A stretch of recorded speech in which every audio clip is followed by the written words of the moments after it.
Welcome વિદ્યાર્થી મિત્રો। આજે આપણે ધોરણ 8 વિષય સામાજિક વિજ્ઞાન પાઠ આપણો 14મો એ આગળના વિડિયોની અંદર આપણે ચર્ચા પૂર્ણ કરેલી હતી। આજના વિડિયોની અંદર આપણે સ્વાધ્યાયના પ્રશ્નોની ચર્ચા કરીશું। પ્રશ્ન નંબર પહેલો છે, નીચે આપેલા પ્રશ્નોના ઉત્તર એક બે વાક્યમાં આપો। બરાબર, તો નોટ અને પેન લઈને સાથે સાથે વિડિયોની તમારે પણ ઘરે આ પ્રશ્નોના જવાબ લખવાના છે। તો દરેક વિદ્યાર્થી નોટ પેન અને પાઠ્યપુસ્તક સાથે લઈને બેસે। બરાબર, પ્રશ્નના જવાબ અહીંયા જે રીતે લખાય છે એ રીતે તમારે ત્યાં પણ ઘરે બેસીને આ પ્રશ્નના જવાબ લખવાના છે। પહેલો પ્રશ્ન,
પહેલો પ્રશ્ન છે, કુદરતી આપત્તિ કોને કહે છે?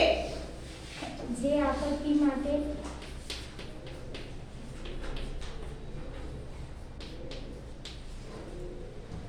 કુદરતી બળો કે સંજોગો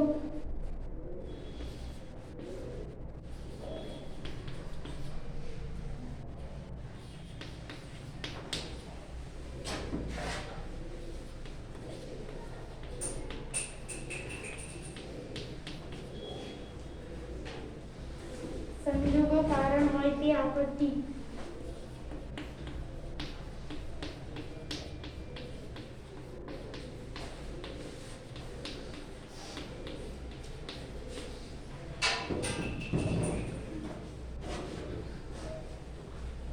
તે આપત્તિને કુદરતી આપત્તિ કહે છે।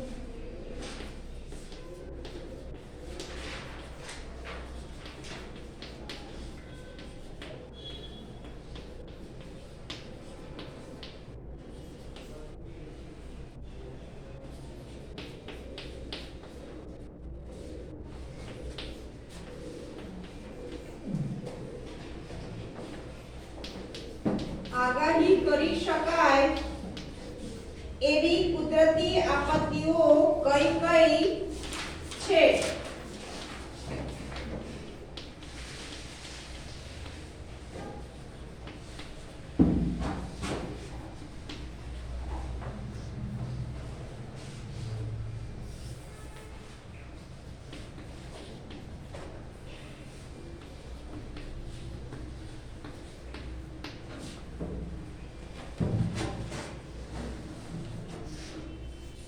જવાબ છે આગાહી કરી શકાય એવી કુદરતી આપત્તિઓ।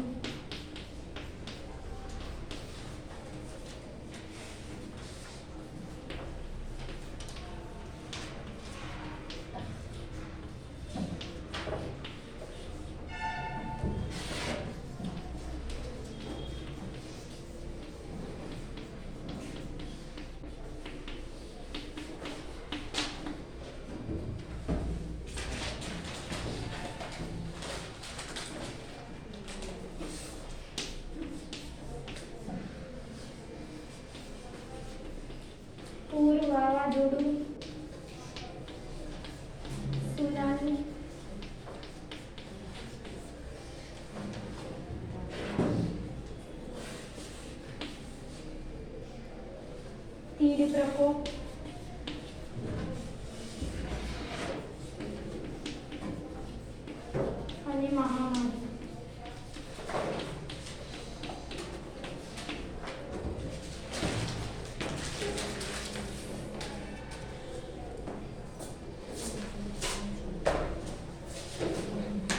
પ્રશ્ન નંબર 3.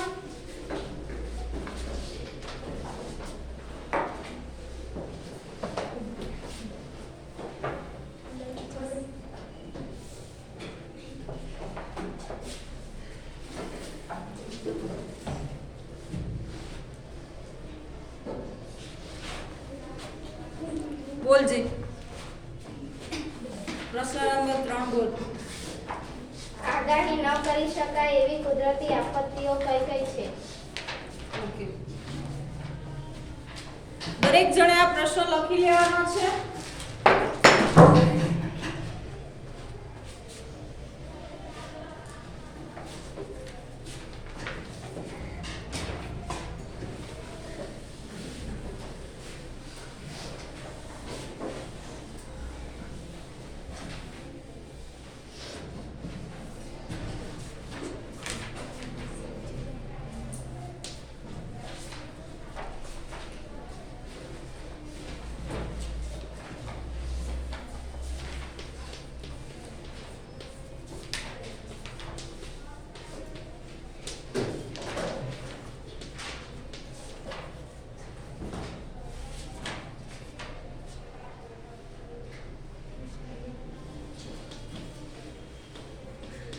આગાહી ન કરી શકાય તેવી કુદરતી આપત્તિઓ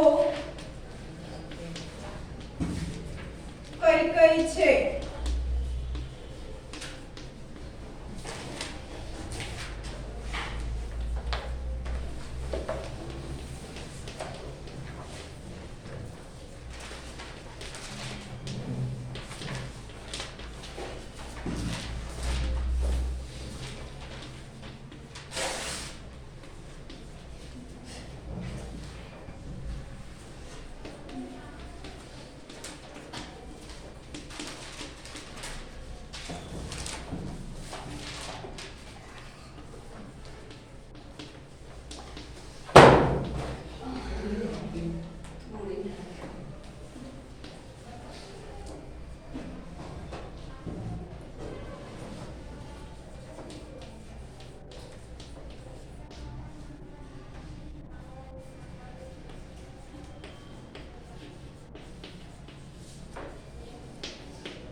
આગાહી ન કરી શકાય તેવી કુદરતી આપત્તિઓ કઈ છે? તો કુદરતી આપત્તિઓમાં ભૂકંપ, જ્વાળામુખી, બરાબર, દાવાનળ, ભૂસ્ખલન, એ બધી વસ્તુનો આપણે આગાહી કરી શકતા નથી. એના પછીનો પ્રશ્ન છે માનવ સર્જિત આપત્તિ કઈ છે? તો માનવ સર્જિત આપત્તિની અંદર છે આગ, હુલ્લડ, બોમ્બ વિસ્ફોટ, ઔદ્યોગિક અકસ્માત, એ બધી જ આપત્તિ એમ કહેવાય કે માનવ સર્જિત આપત્તિઓ છે.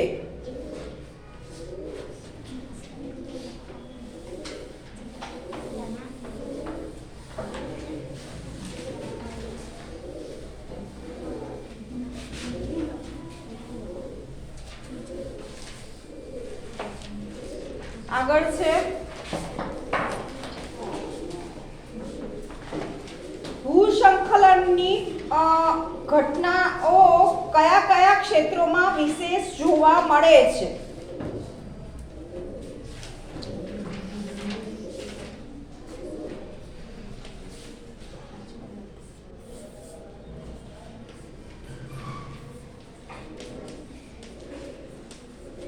દાવાનળ કોને કહે છે?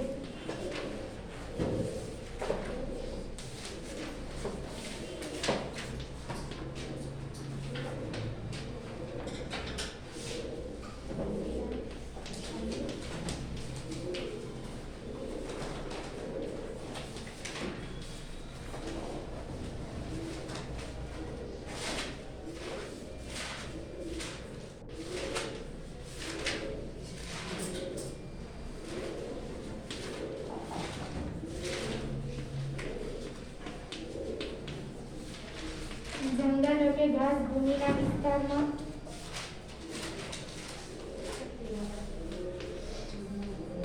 ફેલાતી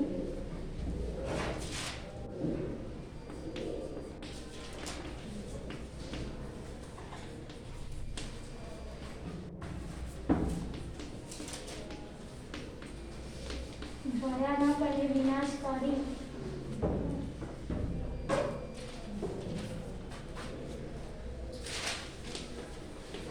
આગને દાવાનળ કહેવાય.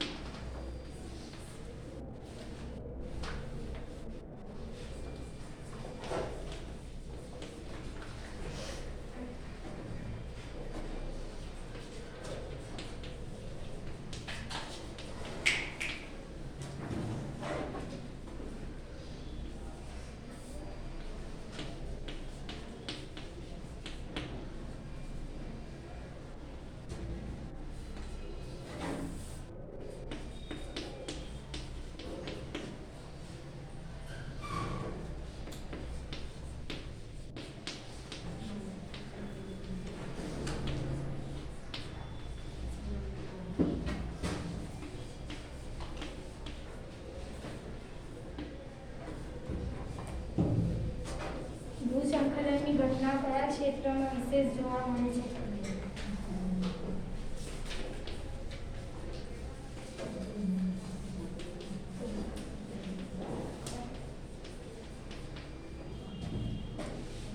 પર્વતીય વિસ્તારમાં ખૂબ વ્યાપક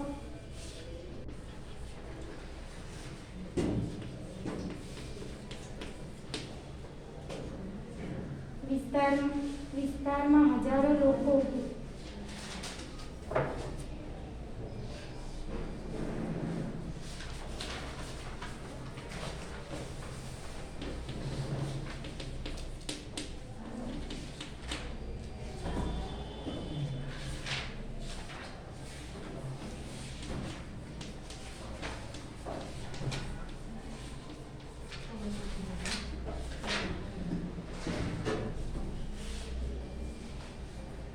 પર્વતીય ક્ષેત્રોમાં વિશેષ જોવા મળે છે.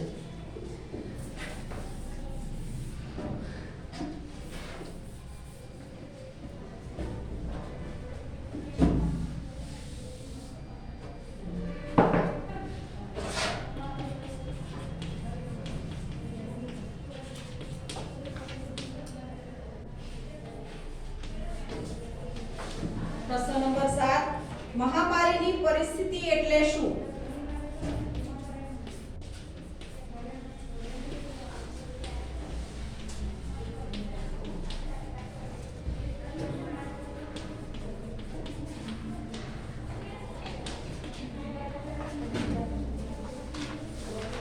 ખૂબ વ્યાપક વિસ્તારમાં હજારો લોકો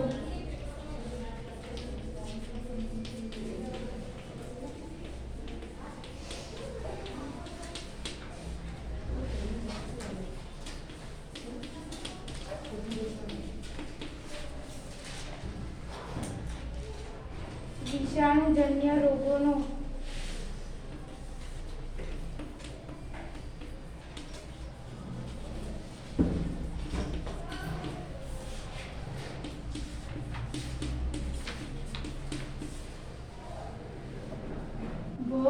ત્યારે તે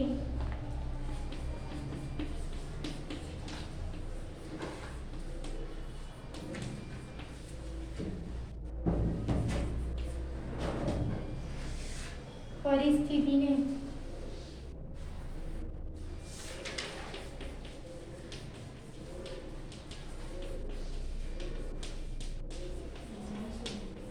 મહામારી કહે છે.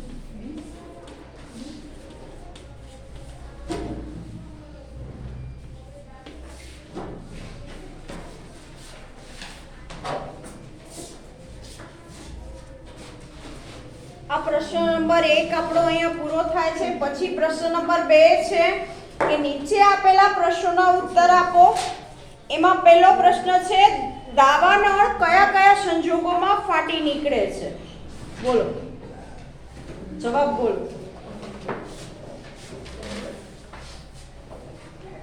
દાવાનળ નીચેના સંજોગોમાં ફાટી નીકળે છે. પહેલું, બીડી કે સિગરેટ પીતી વ્યક્તિઓએ બુઝાવ્યા વિના ફેંકેલા ખૂંખાથી કે માલધારીઓએ કામ ચલાઉ બનાવેલ ચૂલા બેદરકારીથી ઓલવ્યા વિના છોડી દેવાથી તેમજ જંગલોમાં આવેલા પર્યટકો કે યાત્રીઓએ છોડી દીધેલી સળગતી ચીજ વસ્તુઓથી જંગલમાં આગ લાગી છે. બીજું, જંગલમાંથી પસાર થતી વીજળી કે ગેસની પાઇપલાઇનમાં અકસ્માત થવાથી જંગલમાં આગ લાગી છે. ત્રીજું, જંગલમાં વીજળી પડવાથી દાવાનળ ફાટી નીકળે છે. ચોથું, પાનખર ઋતુમાં જંગલમાં એકઠા થયેલા સૂકા પાંદડા અને સૂકું ઘાસ આગમાં ઈંધણનું કામ કરે છે. પાંચમું, સૂકી હવા અને સળગી જાય એવું ઈંધણ દાવાનળ માટે પાયાનું કારણ છે. છઠ્ઠું, જંગલમાં કેટલાક વૃક્ષોમાંથી કુદરતી રીતે ઝરતા ગુંદર જેવા જ્વલનશીલ પદાર્થથી આગ વધારે વિકરાળ સ્વરૂપ ધારણ કરે છે.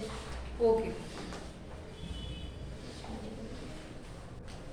દાવાનળ થવાના આપણે સંજોગો જોયા કે ભાઈ કઈ પરિસ્થિતિની અંદર ભાઈ ફાટી નીકળે છે એ વસ્તુ વિશે આપણે જોયું. હવે બીજો પ્રશ્ન છે કે તીડ પ્રકોપ વિશે નોંધ લખો. જ્યારે પણ એમ કહેવાય કે જે પ્રદેશની અંદર તીડનો પ્રકોપ એટલે કે ભાઈ તીડ નામની જે એમ કહેવાય કે જીવજંતુ આવે છે તો એ સમયે ભાઈ આપણે શું કરી શકીએ અને શું ન કરી શકીએ, કેવી પરિસ્થિતિ હોય એ બધા જ પોઈન્ટ લખવાના છે. તીડ પ્રકોપ એક જૈવિક આપત્તિ છે. તીડ એક પ્રકારનું કીટક છે. એક અંદાજ મુજબ વિશ્વમાં તેની અંદાજિત 11,000 જેટલી પ્રજાતિઓ જોવા મળે છે. તે ઝુંડમાં રહે છે. એક ઝુંડમાં તે લાખોની સંખ્યામાં હોય છે. સામાન્ય રીતે તીડ રણ વિસ્તારમાં જોવા મળે છે. તીડના શરીરની લંબાઈ 1.5 થી 2 ઇંચ જેટલી હોય છે. ઉડવા માટે તેની પીઠ ઉપર મજબૂત પાંખો હોય છે. તેના પાછળના 2 પગ આગળના પગની સરખામણીમાં લાંબા હોય છે. તેના માથે ઉપર એન્ટેના જેવા 2 વાળ હોય છે. તે 2 થી 2.5 ફૂટ લાંબો કૂદકો મારી શકે છે. તે પવનની દિશામાં આગળ વધતા જતા હોય છે. ગુજરાતમાં આક્રમણ કરતા તીડના નામે ઓળખાય છે. રણ તીડના નામે ઓળખાય છે. તીડની આ પ્રજાતિ ભારત, પાકિસ્તાન અને આફ્રિકા ખંડના કેટલાક દેશોમાં જોવા મળે છે. તેને પોતાના વજનની બરાબર ખાવાની ટેવ છે. તેથી તે ખાવધરા તીડના નામે ઓળખાય છે. પુખ્ત થતાં તે રેતીમાં ઈંડા મૂકે છે. તે દિવસ દરમિયાન ઉડે છે અને રાત્રિ દરમિયાન તે કોઈ જગ્યાએ રાતવાસો કરે છે. લીમડા સિવાય બધા પ્રકારની વનસ્પતિ ખાય છે. જે વિસ્તારમાં તીડ રાતવાસો કરે છે ત્યાં ખેતીના પાકોને એની લીલી વનસ્પતિના પાંદડાને સફાચટ કરી મૂકે છે. બાગાયતી ખેતીના બગીચાઓ પર તીડ ત્રાટકે તો લીંબુ, ખારેક, દાડમ, જામફળ, આંબળા વગેરેના પાકોને ભારે નુકસાન પહોંચાડે છે. પરિણામે ખેડૂતોને ભારે આર્થિક નુકસાની વેઠવી પડે છે. જે ક્ષેત્રોમાં તીડનો ઉપદ્રવ થાય ત્યાં ખેતી પાકોના અભાવે દુકાળની પરિસ્થિતિ સર્જાય છે. જોકે આજના સમયમાં વાહન વ્યવહારની સુવિધાને લીધે બીજા પ્રદેશોમાંથી અનાજ અને ઘાસચારો લાવીને દુકાળની સ્થિતિ નિવારી શકાય છે. તીડના ઉપદ્રવની વકી હોય તેવા વિસ્તારોમાં ખેતીવાડી વિભાગની સૂચના મુજબ તીડ નિયંત્રક દવાનો છંટકાવ કરવાથી થનાર નુકસાનને ઘટાડી શકાય છે. હવે જુઓ તમે નાની અમથી એમ કહેવાય કે જીવજંતુથી પાકને કેટલું નુકસાન થાય છે એ વસ્તુ તમને ખ્યાલ આવ્યો, બરાબર? કે ભાઈ ખેતરમાં આપણે જોઈએ છીએ કેટલા વીઘાની અંદર પાક ઊભો હોય, બરાબર? હવે બાગાયતી ખેતીની અંદર શું છે કે ભાઈ એક કરતાં વધારે વૃક્ષો હોય, બરાબર? તમે જુઓ છો કે ભાઈ શાકભાજી લઈ લો, ફ્રૂટ લઈ લો, તો ભાઈ એ આપણી માર્કેટની અંદર તમને નજર એમાં આવે એ ઘણા બધા હશે, પણ એમ કહેવાય કે જ્યારે ખેતરમાં તમે એક સાથ જોશો તો એ દ્રશ્ય કંઈક જુદું જ હશે. માર્કેટની અંદર આપણે લિમિટેડ વસ્તુ જોવા મળશે, જ્યારે વાડી છે, ખેતર છે, એની અંદર અનલિમિટેડ વસ્તુ આપણે જોવા મળે છે. અને એ તમે વિચારો કે બહુ ઓછા સમયની અંદર જો સફાચટ કરી જતા હોય તો ભાઈ ખતરનાક જીવજંતુ છે, બરાબર? એની અંદર એમ કહેવાય કે ભાઈ ખેડૂતની પરિસ્થિતિ એવી ખરાબ થઈ જાય છે, બરાબર? કોઈ એમ કહેવાય કે સતત પાક નિષ્ફળ ગયો એવું જ માનવાનું, ભાઈ એમાં આપણે પાકને બચાવી શકતા નથી. એ જે બી પાક ઊભો હોય એ નિષ્ફળ જ જાય, બરાબર? કેમ કે એ સંપૂર્ણ પાકને પૂરું કરી કાઢે છે. હવે આગળનો પ્રશ્ન જોઈશું, મહામારીથી ઊભી થતી પરિસ્થિતિનું વર્ણન કરો. હવે આ પરિસ્થિતિ આપણે વર્તમાનમાં છેલ્લા 2 વર્ષથી આ અનુભવ કરીએ છીએ. મહામારીની પરિસ્થિતિ એટલે શું? તમે અને હું બંને અનુભવ કર્યો છે, ભાઈ આના વિશે લખી શકશો, બરાબર? બોલો. મહામારીમાં વ્યાપેલા રોગની રોગ પ્રતિકારક રસીઓ ન શોધાઈ હોય ત્યાં સુધી તેને ફેલાતો અટકાવવા લોકડાઉન અને ચેપગ્રસ્ત વ્યક્તિઓને તથા બહારથી આવેલા નાગરિકોને ક્વોરન્ટીન તેમજ પ્રવાસ પર પ્રતિબંધ જેવા સખ્ત પગલાં ભરવા પડે છે. મહામારીની આ પરિસ્થિતિથી લોકોની રોજબરોજની જિંદગી ખોરવાઈ જાય છે, શિક્ષણની કામગીરી અટકી પડે છે, વેપાર ધંધા ઠપ થઈ જાય છે, તેમજ ચીજ વસ્તુઓનું ઉત્પાદન બંધ થઈ જાય છે. રોજે રોજનું કમાઈને ગુજરાન ચલાવતા લાખો લોકોની કમાણી બંધ થઈ જતા તેમને અનેક મુશ્કેલીઓનો સામનો કરવો પડે છે. તેમની હાડમારીઓનો પાર રહેતો નથી. સરકારોએ અને સ્થાનિક તંત્રોએ રોગને ફેલાતો અટકાવવા માટે પ્રતિબંધાત્મક આદેશો જાહેર કર્યા હોવા છતાં લોકો જાગૃતિના અભાવે રોગનો ભોગ બને છે. પરિણામે હોસ્પિટલો અને દવાખાનાના દર્દીઓથી ઉભરાઈ જાય છે. દુનિયાના સાધન સંપન્ન દેશો પણ રોગનો ફેલાવો અટકાવી શકતા નથી. ખૂબ ટૂંકા સમયમાં લાખો લોકો સંક્રમિત થાય છે અને હજારો લોકો મોતને ભેટે છે. સદીઓ પૂર્વે કોલેરા, પ્લેગ અને મલેરિયાની રોગ પ્રતિકારક રસીઓ અને દવાઓ શોધાઈ ન હતી ત્યારે આ રોગોથી દુનિયાભરમાં લાખો માણસો મૃત્યુ પામ્યા હતા. એક તબક્કે એ મહામારીથી દુનિયાની વસ્તીમાં ઘટાડો થયેલો જોવા મળ્યો હતો. હવે આપણે અહીંયા ભૂતકાળમાં આપણે લઈ ગયા છે કે ભાઈ પ્લેગ છે, બરાબર? એ સમયે એમ કહેવાય કે મોટી સંખ્યાની અંદર આપણી વસ્તી ઘટી ગઈ હતી. જેમ છેલ્લા 2 વર્ષની અંદર પણ આપણે જોઈએ કે મૃત્યુઆંક ધીમે ધીમે વધતો હતો, બરાબર? છેલ્લે મધ્યમ થયો, પછી ફરી વધ્યો. એ જે મૃત્યુઆંક છે કે એક સાથે હજારોની સંખ્યાની અંદર લોકો મૃત્યુ પામવા માંડે તો બરાબર એમ કહેવાય કે એને મહામારી તરીકે આપણે ભાઈ ગણી શકીએ છીએ. અને છેલ્લા 2 વર્ષથી આપણે જોઈએ છીએ કે જ્યાં સુધી આ કોવિડની રસી પ્રોપર નહીં આવી જાય ત્યાં સુધી આ સિચ્યુએશનને આપણે સંભાળવી પડશે, બરાબર? એને ફેસ કરવી પડશે, મારે અને તમે. એ વસ્તુ ફોલોઅપ નહીં કરીએ તો આમાં આપણે પણ ચપડાઈ જશું, બરાબર? જે વસ્તુ આપણે કહેવામાં આવે છે એ વસ્તુ આપણે ફોલોઅપ કરવાની છે, જેનું એ ધ્યાન રાખવાનું કહેવામાં આવ્યું છે એ વસ્તુ ધ્યાન રાખવાની છે કે ભાઈ ભીડવાળી જગ્યાએ ના જાવ, બરાબર? લોકોએ પોતપોતાની રીતે એમ કહેવાય ભાઈ ડિસ્ટન્સ મેન્ટેન કરીને રહેવું, ઘરની બહાર વધારે કામ સિવાય તમારે બહાર ન નીકળવું. એ જે બધી આપણે ગાઈડલાઇન્સ આપવામાં આવે છે એ બધી વસ્તુઓ આપણે ફોલોઅપ કરવી પડે. નહીં કરો તો તમે પણ મુસીબતમાં પડશો અને તમારા ફેમિલીને પણ કોઈ મુસીબતમાં નાખી શકો છો તમે. આગળનો પ્રશ્ન છે, ઔદ્યોગિક અકસ્માત થનાર અકસ્માતોની વિગતો આપો.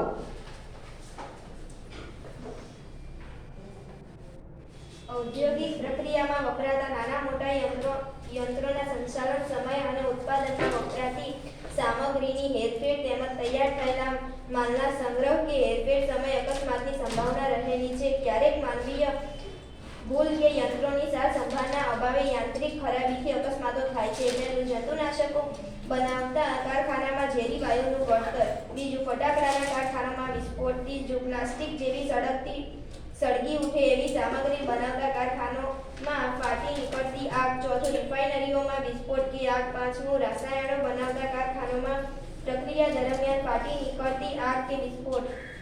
છઠ્ઠું, પરમાણુ ઉર્જા ઉત્પન્ન કરતા એકમોમાં ફાટી નીકળતી આગ વગેરે ઔદ્યોગિક અકસ્માતોના કારણ છે. ઓકે.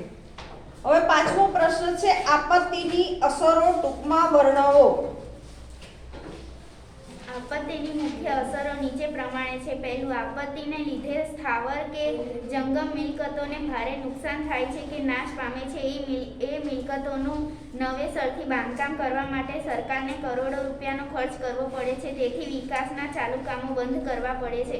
બીજું, જે પરિવારોએ કમાનાર વ્યક્તિ ગુમાવે હોય તેમની આર્થિક સ્થિતિ ભારે કફોડી બને છે. ત્રીજું, આપત્તિમાં કાયમી વિકલાંગ બનનાર વ્યક્તિઓ માનસિક સ્વસ્થતા ગુમાવે છે. તેઓને માનસિક યાતનામાંથી બહાર લાવી તેમનું પુનર્વસન કરવાનું કામ ભારે પડકારજનક બને છે. ચોથું, નિર્દોષ બાળકો અને સ્ત્રી પુરુષોનું અકાળે અવસાન થાય છે.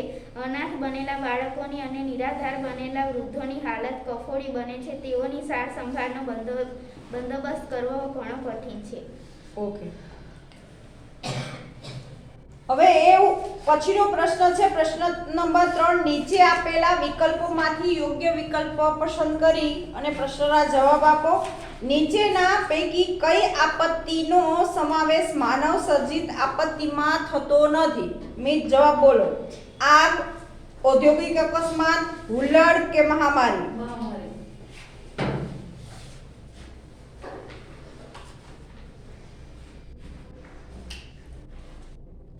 પ્રશ્ન બીજો, નીચેના પૈકી કઈ આપત્તિનો સમાવેશ માનવ સર્જિત આપત્તિ છે? ભૂકંપ, દાવાનળ, ઔદ્યોગિક અકસ્માત કે સુનામી? ઔદ્યોગિક અકસ્માત.